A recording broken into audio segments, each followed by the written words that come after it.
لو قلت لك ان الجملة دي دمرت ابداعك وخدعتك فترة طويلة جدا، اتزرعت في دماغنا وخلتنا نحدد نفسنا بايدينا. الحكمة دي زي ما بتقال عليها Jack of all trades master of none.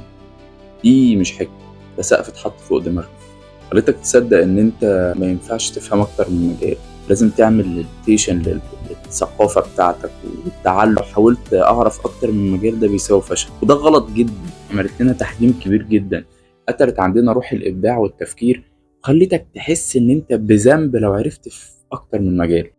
بس الصح، تعال كده معايا خطوة لورا وتعال نشوف الناس اللي بنت الحضارات اللي احنا عايشينها دلوقتي دول كانوا عملوها ازاي.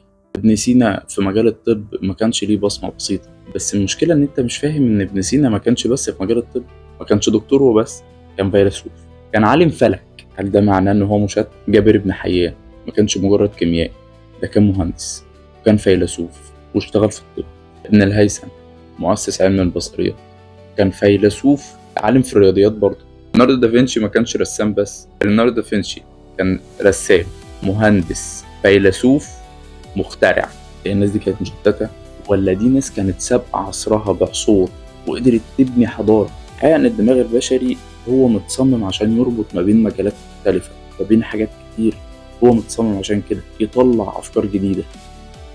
مش مشكلة ان انت تبقى راجل مثقف او ان انت عندك معلومات في مجالات كتير، المشكلة الحقيقة ان انت حد يحطك في قالب معين يقولك هو ده التراك اللي انت لازم تمشي فيه، وده اخره يمين وده اخره شمال. الثقافة طول عمرها والعلم طول عمره unlimited، مفتوح، ملوش boundaries. تعلم، لان انت كل ما تتعلم تقدر تاخد من هنا مع هنا مع هنا، تعمل حاجة جديدة خالص. حاجة اتعلمتها في مجالها تبقى حل في حاجة تانية. اتعلمت من هنا حاجة في مجال تاني، لقيت ان الحاجة اللي كنت تعرفها في كذا لو اتحطت في المجال ده حلت مشكلة كبيرة. لكن المشكلة ان احنا اتربينا ان احنا نبقى حاجة واحدة بس، هي دي فقط. يمكن جه الوقت ان احنا نغير الفكرة دي. Jack of all trades master of none، لا، اقف.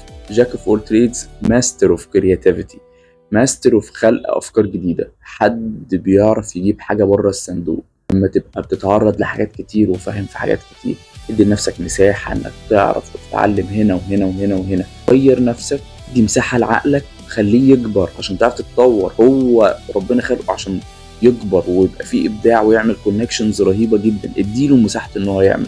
اهم حاجة ما تخليش حد يحطك في قالب واحد.